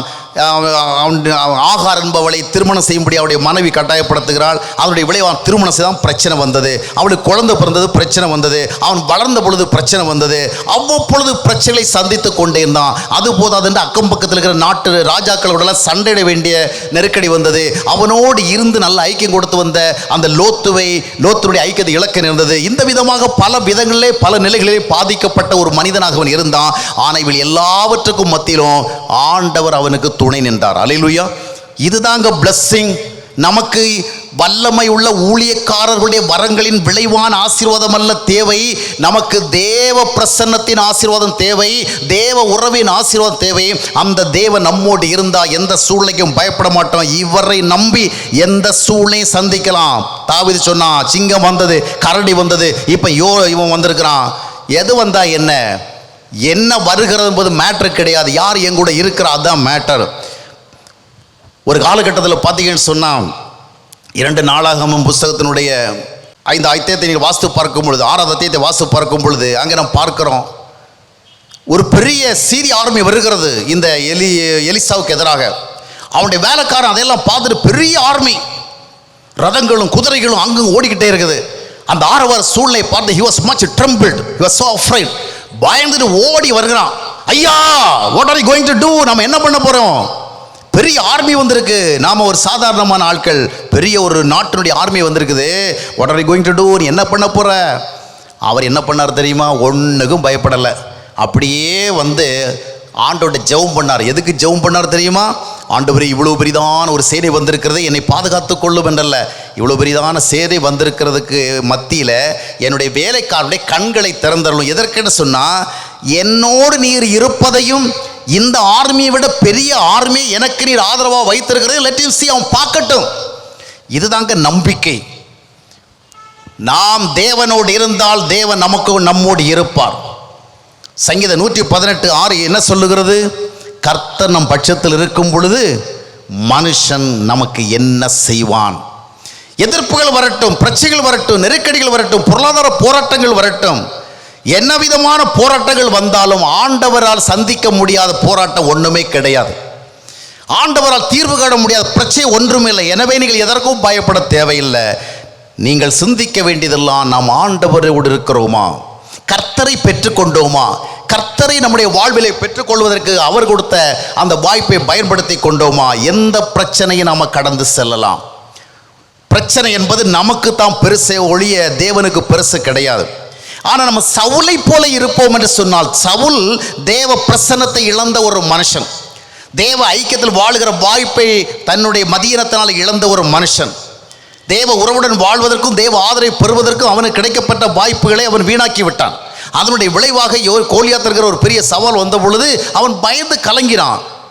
ஆனால் தாவீதுக்கு கோலியாத் பெரிய ஆளா தெரியல. ஏன் பெரிய ஆளா தெரியலனா, இவன் பெரிய ஆளுங்கிறதுனால அல்ல, அவனோடு தேவன் இருந்தார். அல்லேலூயா. மறுமையில எந்த விதமான பிரச்சனைகள் வந்தால் அந்த விதமான பிரச்சனை மத்தியிலே நமக்கு உதவி செய்வதற்கு ஆண்டவருக்கு நமக்கு ஆயத்தமாக இருக்கிறார். எனவே நாம் இங்கே போய் அங்கே போய் ஆசீர்வாதம் தேடுகிற அந்த மனநிலையை விட்டுவிட்டு நம்முடைய தனிப்பட்ட வாழ்க்கையில கர்த்தராக இயேசு கிறிஸ்துவை பெற்றுக்கொண்டு அதன் மூலமாக தேவ பிரசன்னத்தில் வாழுகிற அந்த பாக்கியத்தை பயன்படுத்தி வாழ்க்கையில் வருகிற எல்லா சவால்களையும் சந்திப்போம். இன்னைக்கு நாம வெறும் ஜெபத்தை மட்டுமே நம்பி இருக்கிறோம். ஜெபம் பண்ண ஆண்டவர் நமக்கு உதவி செய்வார். உபவாசம் இருந்து ஆண்டவர் நன்மை செய்வார். ஜெப கூட்டத்துக்கு போன ஆண்டவர் நன்மை செய்வார். நிச்சயமா ஜெபம் நம்ம பண்ணணும். ஜெபத்தின் வழியாக தேவ ஆசீர்வாதம் வருது. நேற்றை கூட நான் அதை கொடுத்த உதாரணங்களை உங்களுக்கு சொன்னேன். யுத்தத்துக்கு போகிறதுக்கு நிச்சயமா ஆயுதங்கள் அவசியம். ஆனால் வெறும் ஆயுதங்களை கொண்டு ஒன்றும் பண்ண முடியாது. யுத்தத்துக்கு ஆயுதங்களை கொண்டு செல்கிற பொழுது அந்த யூத்தவன் வெல் ட்ரைன்டாக இருக்க வேண்டும். அவன் ரொம்ப ஸ்மார்ட்டாக இருக்கணும், இராணுவத்தில் போய் யுத்தத்தில் கலந்து கொள்ள தேவையான ஆயத்தங்களை பெற்றுக்கணும். அதுபோல் ஜெபத்தை மட்டும் நம்பாதீங்க, உபவாசத்தை மட்டும் நம்பாதீங்க. ஒரு பிரச்சனை வந்துன்னா உடனே உபவாசம் இருக்க போகாதீங்க. ஆண்டவர் இருக்கிறாரா அதை செக் பண்ணுங்க. முதலாவது ஒரு பிரச்சனை வந்துன்னா ஓடி ஜெபமே ஜெயம்னு சொல்லி உடனே ஜெபம் பண்ண போகாதீங்க. அதுக்காக நீங்கள் ஜெபம் பண்ணாமல் இருக்கேன்னு நான் சொல்கிற அர்த்தம் கிடையாது. நான் ஜெபத்தை குறித்து நிறைய புத்தகங்கள் எழுதினவர். நான் இன்று வரைக்கும், அன்றிலிருந்து இன்று வரைக்கும் ஜெபத்திற்காக கணிசமான நேரங்களை செலவழிக்கிறவன், ஜெபத்தினுடைய இம்பார்ட்டன்ஸை சரியாக ரியலைஸ் பண்ணி வைத்திருக்கிறவன். நான் சொல்ல வருகிற என்னவென்று சொன்னால், உங்களுடைய கஷ்டங்களிலே, பிரச்சனைகள், நெருக்கடியிலே ஜெபத்தை மட்டும் நம்பி விட்டீர்கள் என்றால் ஜெபத்தை நீங்கள் ஒரு விக்கிரகமாக மாற்றிவிடல் அர்த்தமாகிவிடும். உங்களுடைய பிரச்சனைகள், கஷ்டங்களுக்கு மத்தியிலே ஏதாவது ஒரு ஜெப கூடுகையை நம்பி விட்டீர்கள் என்றால் நீங்கள் அந்த ஜெப கூடுகையை ஒரு விக்கிரகமாக மாற்றிவிடல் அர்த்தம். பிரச்சனைகள், கஷ்டம் வருகிற பொழுது முதலாவது நம்மளை டெஸ்ட் பண்ணி பார்க்கணும், செக் பண்ணி பார்க்கணும், really am I with God or not. ஆண்டவரை குறித்த நம்பிக்கை இருக்கிறது, ஆண்டவர் நல்லது செய்வாருங்கிற ஒரு எண்ணம் இருக்கிறது. ஆனால் அந்த ஆண்டவர் என்னோடு இருக்கிறாரா, கர்த்தர் என்னோடு இருக்கிறாரா? திருச்சபைக்கு வருகிற பொழுது எத்தனை முறை அந்த ஆராதனை கர்த்தர் உங்களோடு இருப்பாராக. நிறைய சபைகள் அழகா சொல்லுவோம், ஆண்டவர் உங்களோடு இருப்பாராக, உம்மோடும் இருப்பாராக. எவ்வளவு அருமையாக சொல்றோம், அப்படித்தானே? என்ன அர்த்தம்? ஆண்டவர் உங்களோடு இருப்பாராக. ஆனா வீட்டில் போய் இருக்கிறாருன்னு பார்க்கணும்ல. அவர் நம்மோட இருக்கிறாங்கிறத கன்ஃபார்ம் பண்ணாதபடிக்கு அந்த அவர்கிட்ட போனா, இவர்கிட்ட போனா, கோபுரத்துக்கு போனா, தோட்டத்துக்கு போனா, வாசலுக்கு போனா, கூடுகைக்கு போனா, ஜெபப்புரைக்கு போனா, இதுவல்ல உண்மையான ஆவிக்குரிய வழி. உண்மைகளை அறிந்து கொள்வோம். ஆண்டவர் நம்முடைய வாழ்க்கையிலே வர வேண்டும். அவர் வந்து விட்டால் நாம் எதை குறித்தும் அஞ்சாதபடி நம்முடைய வாழ்க்கை சூழலை சந்திக்கிற ஆற்றல். என்னுடைய வாழ்க்கையிலே ஆண்டவரை ஏற்றுக்கொண்ட பிறகு எல்லாம் சீராகி விடவில்லை. நிறைய போராட்டம் வந்தது, அன்றும் வந்தது, நேற்று வந்தது, இன்றும் வரத்தான் செய்கிறது. வாழ்க்கை இந்த உலகத்தில் வாழ்கிறது வரைக்கும் நிறைய போராட்டங்கள், நிறைய நெருக்கடிகள் வந்து கொண்டே தான் இருக்கும். ஆனால் ஒவ்வொரு போராட்டமும், ஒவ்வொரு நெருக்கடியும், ஒவ்வொரு சவாலும் இறுதியில் என்ன சொல்லிவிட்டு போகிறார்? உன்னோடு ஆண்டவர் இருக்கிறார். நீ எந்த சூழலையும் சந்திப்பாய், நீ எந்த நிலைமையை தாக்கு பிடிப்பா, ஏன்னா உன்னோடு ஆண்டவர் இருக்கிறார். ஒவ்வொரு பிரச்சனையும் வந்து போகும் பொழுது ஆண்டவர் நம்மோடு இருக்கிறதனுடைய அந்த நிறைவைத்தான் நாம் பார்த்து பூரிப்படைகிறோம். இரண்டாவதாக பார்க்கும் பொழுது ஆண்டவர் நம்முடைய வாழ்க்கையில் வருகிற பொழுது அங்கே நமக்கு என்ன கிடைக்கிறது? we have the chance to live in his presence. அவருடைய சமூகத்தில் வாழ்கிற, அவருடைய சமூகத்தில் வாழ்ந்தா என்ன கிடைக்கும்?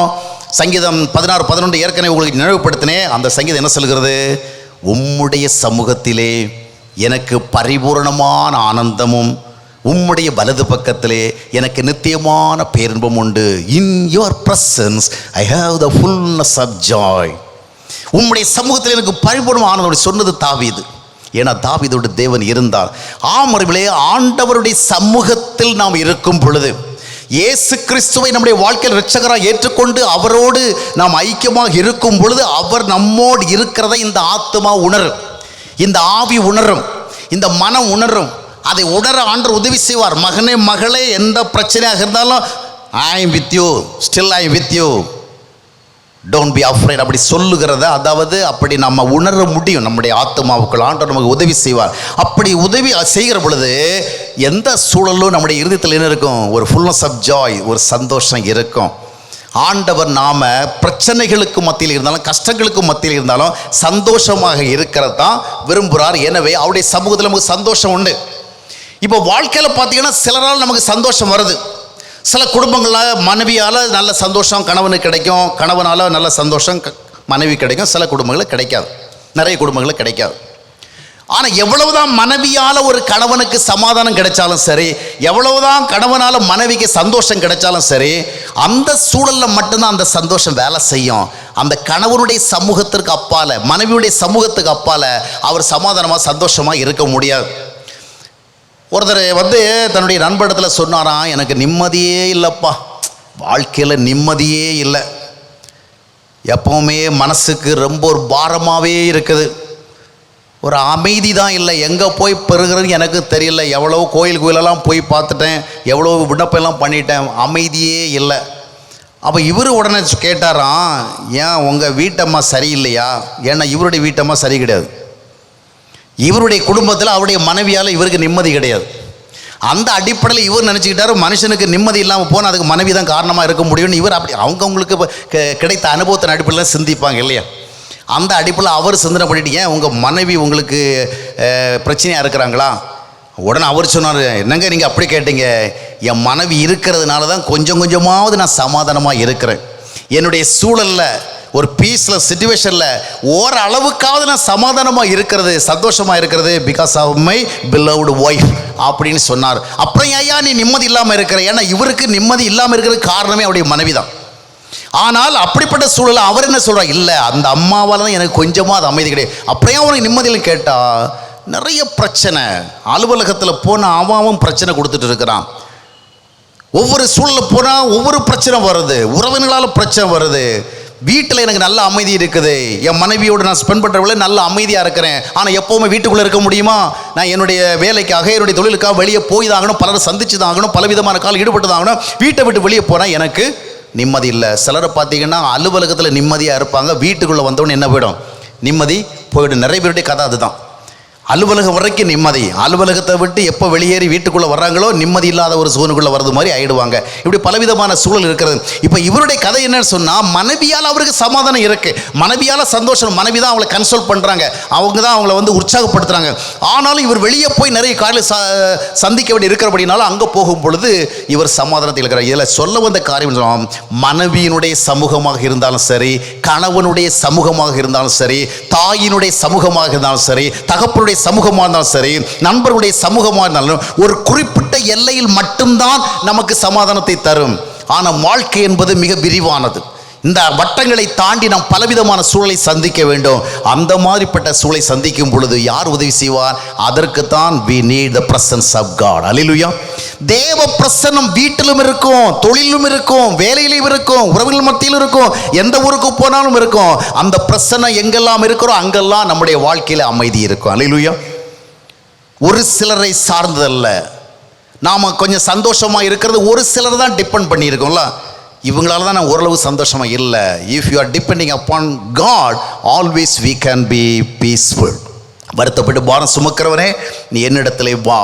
ஆம் அருமையானவர்களே, வாழ்க்கை என்கிற விரிந்த வட்டத்தில் ஒரு சில நபர்கள் மூலமாக மட்டுமே அமைதியாக இருக்கிறதில்ல, ஒரு சில நபர்கள் மூலமாக மட்டும் சந்தோஷமாக இருக்கிறதில்ல. அந்த சந்தோஷத்தை கொண்டு, அந்த நிம்மதியை கொண்டு எங்கும் கொண்டு நாம் அதை பயன்படுத்த முடியாது. சில பிள்ளைகள் பார்த்திங்கன்னா அப்பா அம்மாவிடத்தில் ரொம்ப சந்தோஷமாக இருக்கிறாங்க, ஆனால் கணவனுடைய பக்கத்தில் வர்றவங்கள சந்தோஷத்தை இழக்கிறாங்க. அப்படி தானே?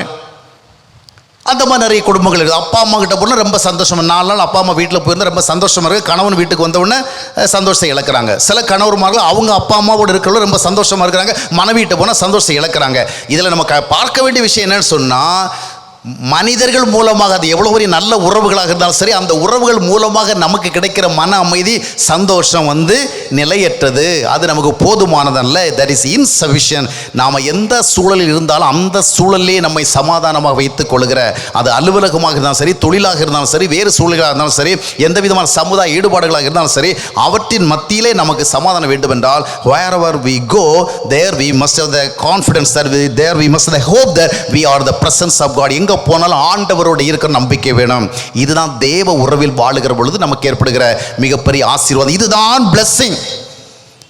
ஜப கூட்டத்தில் போனோம், சர்ச்சுக்கு போனோம், உபவாச கூட்டத்தில் போனோம், அங்கே சமாதானமாக இருக்குது, அப்படி இல்லை. ஆண்டவருடைய பிரசன்னத்தில் நீங்கள் இருந்தால் எந்த விதமான ட்ரபிள்டு சிச்சுவேஷன்ஸ்லையும் you will be able to be peaceful. ஏன்னா அவருடைய சமாதானம் வலிமையானது. என்றால் யோவான் 14:27 சீரலுக்கு என்ன சொல்லிவிட்டு சொன்னார்? நான் என்னுடைய சமாதானத்தை உங்களுக்கு வைத்து விட்டு போகிறேன். இது உலகம் தருகிறது மாதிரி அல்ல, அண்ணன் தருகிற சமாதானம் மாதிரி அல்ல, அப்பா தருகிற சமாதானம் மாதிரி இல்லை, மனைவி கணவன் தருகிற சமாதானம் அல்ல. It is my peace. இதை உங்களுக்கு வச்சுட்டு போகிறேன்னு சொன்னார். ஆம் அருமையானவர்களே, தேவ பிரசன்னத்திலே வாழுகிறவன் எந்த சூழலுக்கு கடந்து சென்றாலும் அந்த சூழலை சமாதானமாக இருக்க என்றவராக இருக்கிறான். மூன்றாவதாக தேவ உறவை ஆண்டவர் நமக்கு தருகிறார். எதற்கென்று சொன்னால், நாம் இந்த உலகத்தினுடைய எல்லா சூழலையும் தைரியமாக நம்பிக்கையோடு சந்தித்து கடந்து செல்வதற்காக. இரண்டாவதாக எந்த சூழலும் சமாதானத்தை இழக்காமல் வாழ்வதற்காக. மூன்றாவதாக தேவ உறவினால் மட்டுமே மனிதன் நல்லவனாக மாற முடியும். எத்தனை நல்லவர்களோடு நமக்கு அசோசியேஷன் இருந்தாலும் சரி, எத்தனை சிறந்தவர்களோடு நமக்கு நட்பு இருந்தாலும் சரி, அவர்களை நல்லவர்களாக நாம் அறிந்து கொள்வோம், அவர்களை நல்லவர்களாக அறிந்து கொண்டு we may appreciate. ஆனால் அவர்கள் நல்லவர்களாக இருக்கிறவர்கள் நாம் நல்லவர்களாக மாற முடியாது. தேவ உறவில் இருக்கிறவன் மட்டும்தான் மாறுவான். எவ்வளவோ நல்ல அம்மா அப்பாவுக்கு தான் சில பிள்ளைங்க பிறந்திருக்கிறாங்க, சரியில்லையே. எவ்வளவு நல்ல கணவனுக்கு தான் சில மனைவிகள் வந்திருக்கிறாங்க, சரியில்லையே. எவ்வளவு நல்ல மனைவிகளுக்கு தான் சில கணவன் வந்திருக்கிறாங்க, சரியில்லையே. காரணம் என்னவென்றால், ஹியூமன் பீயிங்ஸ் எவ்வளவு நல்லவங்களாக இருந்தாலும் ஒரு குறிப்பிட்ட அளவுக்கு தான் நம்மளை மாற்ற முடியும், ஒரு கம்ப்ளீட் சேஞ்ச் பண்ண முடியாது. ஆண்டவருடைய பிரசன்னம் மட்டும்தான் நம்மை மாற்றும். எனவேதான் நாம் மாறுவதற்காகத்தான் தேவன் தம்முடைய ஒரே பேரான குமாரை நமக்கு கொடுத்தார். இயேசு கிறிஸ்துவை நம்முடைய வாழ்க்கையில பெற்றுக்கொண்டு யோவான் 15ஆம் அத்தியாயம் சொல்லுகிற விதமாக அவரை ஒரு திராட்சை செடியாக ஏற்றுக்கொண்டு கொடியாக இணைந்திருக்கும் பொழுது அப்பொழுது நல்ல கனி கொடுக்கிறவர்களாக நாம் மாறுவோம். அவருடைய பிரசன்னம் தான் நம்மை நல்லவர்களாக மாற்றும். யாருக்கும் திருந்தாதவங்க யாருக்கு திருந்துவாங்க? ஆண்டவருக்கு தான் திருந்துவாங்க. நம்ம எவ்வளோ அட்வைஸ் பண்ணி பார்க்குறோம், எவ்வளோ சொல்லி பார்க்குறோம், ஊழியக்காரங்களை வச்சு சொல்லி பார்த்தாச்சு, போதகரை வச்சு சொல்லி பார்த்தாச்சு, பெரியவங்களை வச்சு சொல்லி பார்த்தாச்சு, திருந்தவே மாட்டேங்குது. ஒன்றே ஒன்று தான் வழி இருக்குது, ஆண்டவரை ஏற்றுக்கொள்ள வேண்டும். ஆண்டவரை ஏற்றுக்கொள்ளாமல் என்ன பண்ண முடியாது, திருந்த முடியாது. எவ்வளவு நல்ல அப்பாவாக இருந்தாலும் ஒரு நல்ல மகனாக மாறிவிட முடியும்னு சொல்ல முடியாது. ஆண்டவரால் மட்டும்தான் நாம் டிரான்ஸ்ஃபார்ம் ஆக முடியும். ஆண்டவர் மட்டும்தான் நம்முடைய உள்ளா நிலைமை மாற்றி அமைக்க முடியும். எனவே 3 முக்கியமான காரியங்களை பார்த்து விட்டோம். தேவன் தம்முடைய உறவினால் நம்மை ஆசீர்வதிக்கிறார். அந்த ஆசீர்வாதம் எப்படி வருகிறது? அந்த ஆசீர்வாதம் நம்முடைய வாழ்க்கையில் வருகிற பொழுது எல்லா சூழல்களையும் நாம் தைரியமாக சந்திக்கிறோம்.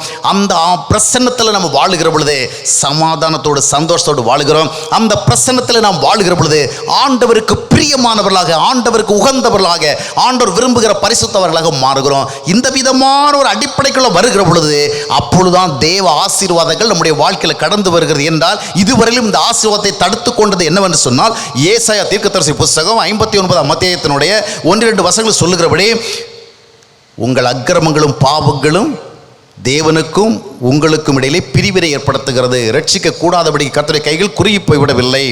எரேமியா தீர்க்கதரிசி சொல்லுவான் 5ஆம் அத்தியாயம் 25ஆம் வசனம் எரேமியாவில், உங்கள் அக்கிரமங்கள் அல்லவோ நன்மைகளை வரவிடாமல் தடுத்து கொண்டிருக்கிறது.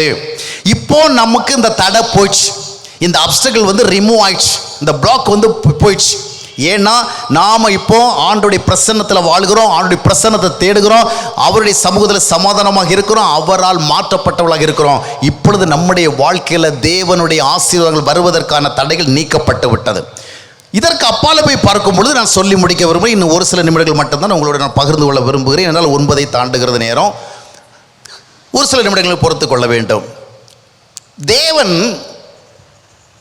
மனிதர்களை ஆசீர்வதிக்கிறார் என்பதை குறித்த செய்திகளை வேதாகம் நிறைய பார்க்கணும். நீங்கள் வேதாகம் முழுவதும் கவனித்து பார்த்தீங்கன்னா, யார் ஆசீர்வதிக்கப்பட்டவர்களாக வேதாகமத்தில் அறியப்பட்டிருக்கிறார்கள்?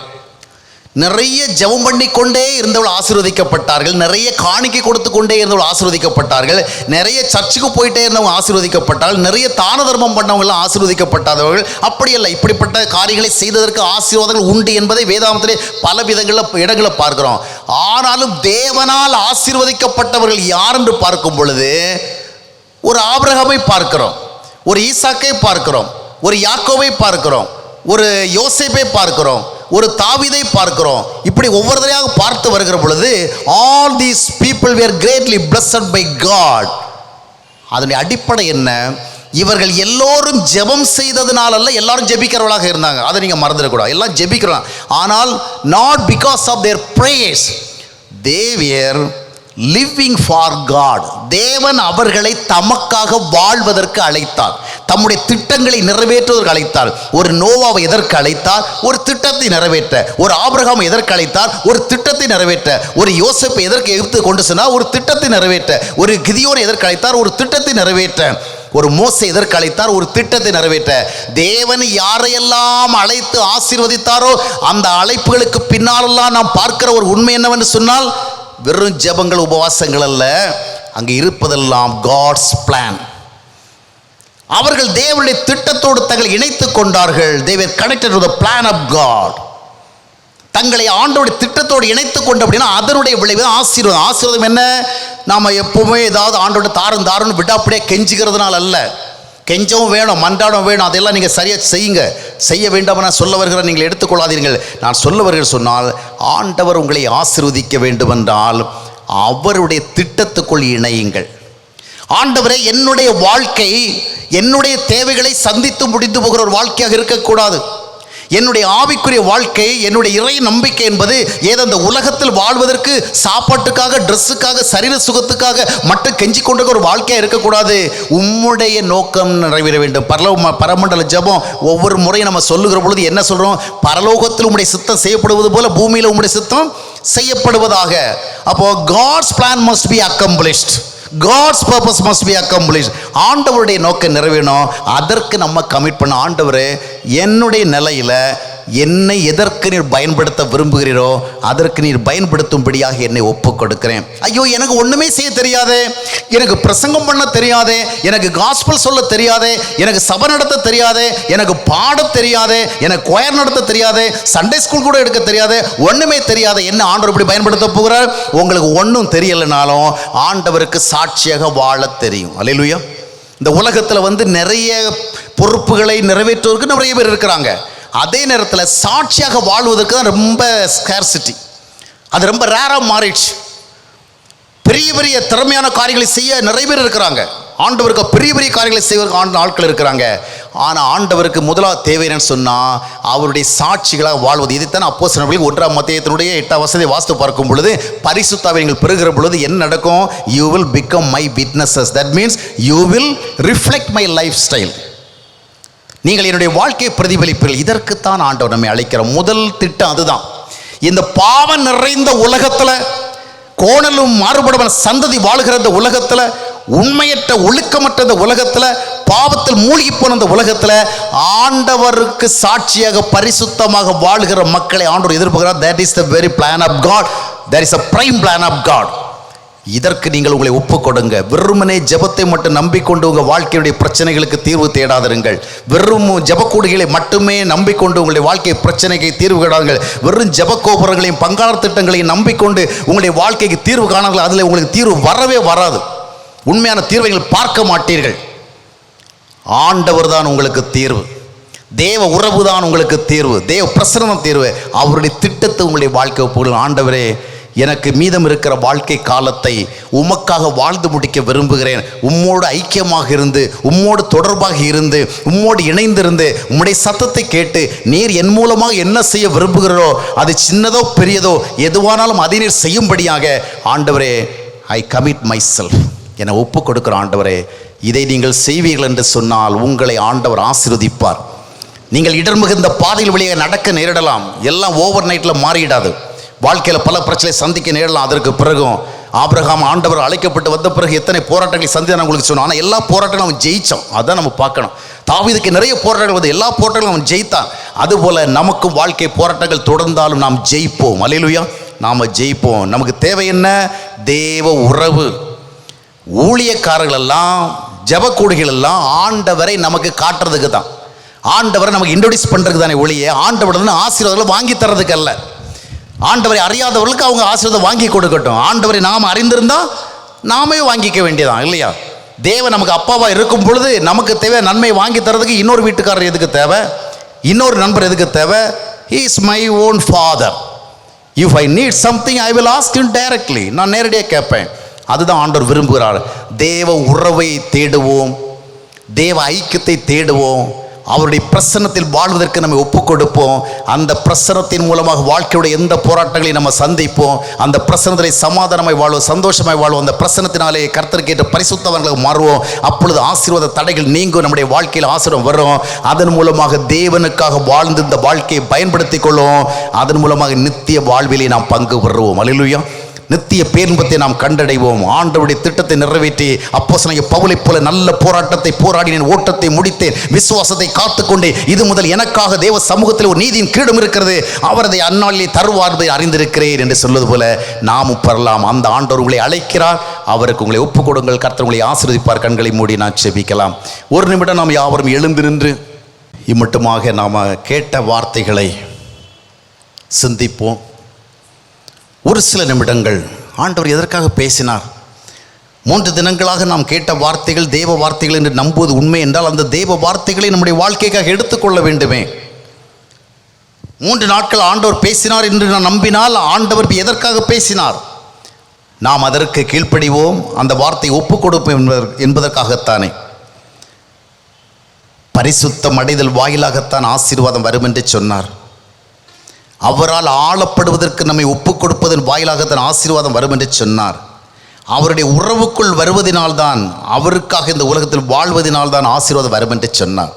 இந்த நாளிலே ஆண்டவர் நம்மிடத்தில் எதிர்பார்க்கிறார். மகனே, மகளே, நீ ஆசீர்வதிக்கப்படுவதற்கு என்ன தேவை என்பதை உனக்கு தெளிவாக சொல்லிவிட்டேன். உன்னுடைய வாழ்க்கையில் இருக்கிற பிரச்சனைகளை கடந்து செல்வதற்கு உனக்கு என்ன தேவை என்பதை உனக்கு சொல்லிவிட்டேன். உனக்கு முன்பாக அணிவகுத்து நின்று கொண்டிருக்கிற ஏராளமான பிரச்சனைகளை எப்படி மேற்கொள்வது என்று நீ பதறிக்கொண்டிருக்கிறாய், தடுமாறி கொண்டிருக்கிறாய் அல்லவா? நீ என்ன செய்ய வேண்டும் உனக்கு சொல்லிவிட்டேன். நீ செய்ய வேண்டியதெல்லாம் உன்னுடைய வாழ்க்கையை எனக்கு ஒப்புக்கொடு. நீ என்னை உன்னுடைய வாழ்க்கையோடு இணைத்துக்கொள். நீ விசுவாசத்தோடு என்னை ஏற்றுக்கொண்டு நான் உன்னோடு இருக்கிற என்ற அடிப்படையில் நீ ஒவ்வொரு நாளும் வாழ்வதற்கு முன்வா. உன் பாரங்களை, உன் கஷ்டங்களை, உன் சோர்வுகளை, உன்னுடைய சஞ்சலங்களை, உன்னுடைய நெருக்கடிகளை, உன்னுடைய மேடு பள்ளங்களை எல்லாவற்றையும் என்னிடத்தில் பகிர்ந்து கொள். மனிதர்களோடு பகிர்ந்து கொண்டு நீ அடைய முடியாத தீர்வுகளை என்னோடு பகிர்ந்து கொள். நான் உனக்கு உதவி செய்வேன் என்று ஆண்டவர் சொல்லுகிறார். அந்த நல்ல ஆண்டவருக்கு நம்மை ஒப்புக் கொடுப்போமா? தேவன் தம்முடைய ஒரேபேறான குமாரை நமக்காக தந்தரளி இவ்வளவாய் உலகத்தில் அன்பு கூர்ந்தார் என்று வாசிக்கிறோமே, அந்த ஆண்டவரை நாம் பெற்றுக்கொள்வோமா? இந்த ஆண்டவர் நம்மிடத்தில் இருக்கிறாரா இல்லையா? நம்பிக்கை இருக்கிறது, விசுவாசம் இருக்கிறது, ஜெபம் இருக்கிறது, வேத வாசிப்பு இருக்கிறது, ஆராதனைகள் இருக்கிறது, ஊழியங்கள் இருக்கிறது. ஆனால் இந்த ஆண்டவர் நம்மோடு இருக்கிறாரா? ஒரு இடம் சோதித்து பார்ப்போம். இல்லை என்றால், ஆண்டவரே எனக்குள் வாரும், ஆண்டவரே என்னோடு வந்து வாழும், உம்முடைய ஐக்கியம் இல்லாமல் என்னால் வாழ இயலவில்லை, என் வாழ்க்கை சூழலை சந்திக்க முடியவில்லை, என்னுடன் வாரும் என்று நாம் அழைப்போம். அவர் நமக்கு ஆயத்தம் பண்ணி வைத்திருக்கிற அந்த நித்திய ராஜ்யத்திற்குள் போய் சேருவதற்கான கிருபை பெற்றுக்கொள்ள அவரை அழைப்போம். அது நடக்கின்ற வரையிலும் இந்த உலகத்திலே வாழ்வதற்கு தேவையான கிருபைகளை பெற்றுக்கொள்ள ஆண்டவரை நம்முடைய வாழ்க்கையில் அழைப்போம். வாரும் ஆண்டவரே என்று சொல்லுவோம். அவர் நமக்குள் வருவார், தம்முடைய அன்பை நமக்குள்ளே ஊற்றுவார், தம்முடைய ஆவியின் மூலமாக நம்மை வழிநடத்துவார். அப்பொழுது நாம் எல்லா சூழல்களிலும் ஜெயம் பெறுவோம், சமாதானத்தை காண்போம், சந்தோஷத்தை காண்போம், ஆண்டவருக்கு ஏற்றவளாக மாறுவோம், நித்திய பங்கிற்கு தகுதிகளாக மாறுவோம், நம்பிக்கையோடு நிச்சயத்தோடு இந்த உலகத்திலே வாழ்வோம். அவ்விதமான ஒரு அனுபவத்தை ஆண்டவர் நமக்கு தர ஆயத்தமாக இருக்கிறார். கண்களை மூடி ஆண்டவருடைய சமூகத்திலே உருகின நம்முடைய நிலைமை என்னவென்பதை அறிந்து கொண்டு ஆண்டவர் ஒப்பு கொடுப்போம். இனியும் பாவத்தில் மூழ்கி கொண்டு வாழாமல், பாவ பழக்கங்களுக்குள் வாழாமல், பாவ சுபாவங்களுக்கு கீழ்ப்பட்டு வாழாமல், தவறான உறவுகளுக்குள் வாழாதபடிக்கு, தவறான எண்ணங்களுக்குள் வாழாதபடிக்கு, தவறான பொழுதுபோக்குக்குள் வாழாதபடிக்கு ஆண்டவரோடு வாழ்வதற்கு ஒப்பு கொடுப்போம். ஆண்டவரே, இந்த தவறான உறவை விட்டு, இந்த தவறான சுபாவத்தை விட்டு, இந்த தவறான பழக்க வழக்கத்தை விட்டு, இந்த தவறான சிந்தனை விட்டு, இந்த தவறான பொழுதுபோக்கை விட்டு ஆண்டவரை உம்மோடு வாழ்வதற்கு நான் வருகிறேன், என்னை ஏற்றுக்கொண்டு நீர் என்னோடு இருக்கிறீர் என்பதை உறுதி செய்யும் என்று ஆண்டவரிடத்தில் கேட்போம். ஆண்டவர் உதவி செய்வார். ஆண்டவருக்கு ஒப்பு கொடுத்து ஆண்டவரால் வருகிற ஆசீர்வாதத்தை பெற்றுக்கொள்வதற்கு தகுதி பெற்றுக்கொள்வோமா? ஆண்டவருடைய பிரசன்னத்தில் வாழ்வதற்கு ஆண்டவரே எனக்குள் வாரும் என்று நாம் கேட்போமா? நமக்காக கல்வாரி சிலுவை இரத்தத்தை சிந்தி ஜீவனை கொடுத்து உருவாக்கின அந்த ரட்சிப்பை நாம் பெற்றுக்கொள்வதற்கு ஆண்டவருக்கு நம்மை கமிட் பண்ணுவோமா? ஆண்டவரே, அந்த ரட்சிப்பின் ஆசீர்வாதத்தை எனக்கு தாரும், மனம் திரும்புதலின் ஆசீர்வாதத்தை எனக்கு தாரும், தேவ பிள்ளையின் ஆசீர்வாதத்தை தாரும், உம்முடைய உறவின் ஆசீர்வாதத்தை தாரும் என்று கேட்போம். அதை தருவதற்குத்தானே அவர் இந்த உலகத்தில் வந்தார். அவர் தராமல் இருக்க மாட்டார், தருவார், நம்மை நடத்துவார், ஆசீர்வதிப்பார். ஆண்டவரிடத்தில் ஒப்பு கொடுத்து நாம் செபிப்போம். இயேசுவே நீரே என் ஆத்மநேசர், என் மேல் அவ்வளவு அன்பு வைத்தீ, என்னையே மீட்க உம்மையே தந்தீர், உம் அன்பிற்கு இணையில்லையே. என் வாழ்நாள் முழுதும் உமக்காக வாழ்வே, நீரே என்றென்றும் போதும். என் வாழ்நாள் முழுதும் உமக்காக வாழ்வே, நீரே என்றென்றும் போதும். நீ மாத்திரம் போதும், நீ மாத்திரம் போதும், நீ மாத்திரம் போதும் எனக்கு. நீ மாத்திரம் போதும், நீ மாத்திரம் போதும், நீ மாத்திரம் போதும் எனக்கு. யெகோவா ஈரே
நேசிக்கிற அன்பின் ஆண்டவரே, எங்களை ஆசீர்வதிக்க சித்தமுடையவராக இருந்து எங்களோடு நீர் பேசின வார்த்தைகளுக்காக நன்றி செலுத்துகிறோம்.